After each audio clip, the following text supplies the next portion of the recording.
Bonjour, moi c'est Romy et bienvenue dans ma cuisine où se passe la magie du zéro déchet. J'ai une chaîne YouTube qui s'appelle Tea with Romy où je parle de mon style de vie en fait, donc je parle un peu de minimalisme, de véganisme, de zéro déchet.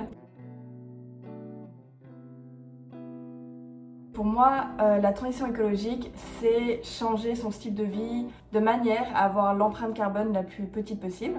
Donc pour moi, ça en vient à changer mon alimentation, les produits que je consomme, la façon dont je fais mes courses. On vit dans une société de consommation et de matérialisme, ce qui nous pousse à consommer sans vraiment se poser la question de où vont nos déchets en fait. On est vraiment complètement déconnecté avec ce qu'on consomme. La transition écologique, pour moi, ça m'a poussé à devenir végane, à essayer d'être minimaliste, à maintenant acheter du zéro déchet et aussi acheter autant que possible que des produits de seconde main. Au Canada, c'est un mouvement assez populaire, vraiment beaucoup de jeunes s'intéressent à ça et il y a de plus en plus d'entrepreneurs vers la transition écologique. En France, j'ai l'impression que c'est beaucoup moins accessible qu'ici, mais pourtant l'utilisation du sac réutilisable, ça s'est fait bien avant le Canada.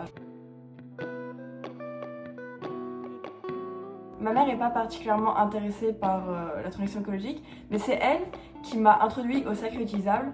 Je trouvais ça vraiment pratique. Je pense que ça a un peu planté une petite graine parce que du coup je me baladais partout où j'allais avec ce sac. Je faisais mes courses avec ce sac. Sans m'en rendre compte, ça m'a amené vers ce mouvement assez inconsciemment. Ma transition se fait depuis environ 4 ans. Je suis encore en plein dedans, je suis encore en train d'apprendre plein de choses et je pense que ça va durer toute ma vie. Ça a commencé quand je suis devenue végane.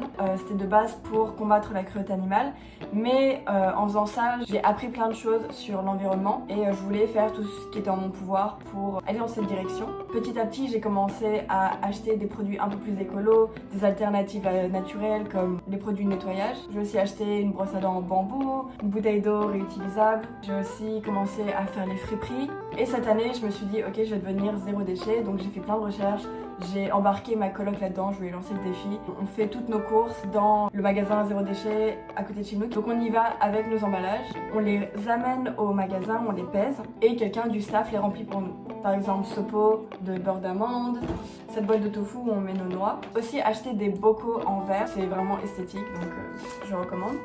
Et ça par exemple, c'est du dentifrice qu'on a rempli au magasin en vrac. Voilà, super pratique. Je dois avouer que c'est plus cher que de faire les courses au supermarché, ça c'est sûr. Pour moi c'est une priorité. J'essaie d'économiser dans d'autres activités. J'essaie de bien manger et de bien consommer. La satisfaction de voir que je pollue moins, ça va au-delà de dépenser dans autre chose. Voilà, c'est sûr, je suis une écolo imparfaite et je ne vous recommande pas de viser pour la perfection. D'ailleurs, quand je voyage ou quand je suis loin de chez moi, je fais pas trop attention à comment je consomme. J'essaie vraiment de choisir ce qui est le plus efficace, ce qui est le plus simple. Je pense que c'est vraiment important de se pousser, bien sûr, mais pas de se forcer parce que sinon vous allez vous sentir trop restreint et potentiellement perdre votre motivation de poursuivre ce mouvement. Vraiment, faites comme vous le sentez.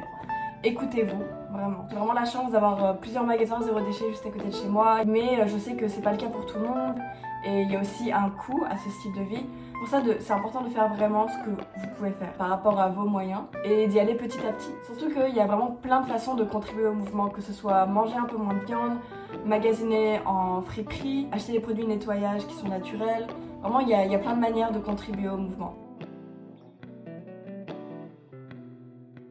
Ma chaîne YouTube, elle me permet de partager mon expérience, mais aussi de donner des conseils aux gens pour qu'ils puissent consommer de manière plus éco-responsable. J'essaie vraiment d'inspirer les gens à adopter ce style de vie, leur montrer que c'est pas si difficile que ça, et surtout que c'est normal d'être imparfait. Et en dehors de ma chaîne YouTube, j'essaie aussi de donner des défis à mes amis. Déjà, j'ai embarqué ma coloc à acheter en vrac, mais aussi j'ai lancé le défi à un ami de nous préparer un dîner 100% zéro déchet. Vous pouvez commencer petit, franchement il n'y a pas de pression, faites ce que vous pouvez, mais lancez-vous. Je vous promets que ça vaut le coup.